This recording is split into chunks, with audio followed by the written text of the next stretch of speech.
10 November गोथार सान थुनलाइ आफादनि बे जोनोम सान 10 November गोथार सान थुनलाइ आफादनि बे जोनोम सान जोङो तेलेंगाना बर' वेलफेयार एस'सिएशननि जानानै तेलेंगाना रायजोआव थानाय दाब दाब जायगायाव थानाय बर' सुबुंफोरखौ लानानै दिनै हायद्राबाद नोगोरमानि ककापेट होननाय ओनसोलाव बर' थुनलाइ जोनोम सान 75थिखौ फालिनाय जादों। बयखौबो गोजोननाय थाबाय फैनायनि थाखाय जोंनि फारसेनिफ्राय आफादनि जानानै जोङो बयखौबो साबायखर बावहरबाय गोजोनथों। जोङो तेलेंगाना बर' वेलफेयार एस'सिएशननि जानानै तेलेंगाना रायजोआव थानाय दाब दाब जायगायाव थानाय बर' सुबुंफोरखौ लानानै दिनै हायद्राबाद नोगोरमानि ककापेट होननाय ओनसोलाव बर' थुनलाइ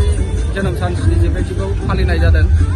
बयखौबो गोजोननाय थाबाय फैनायनि थाखाय जोंनि फारसेनिफ्राय आफादनि जानानै जोङो बयखौबो साबायखर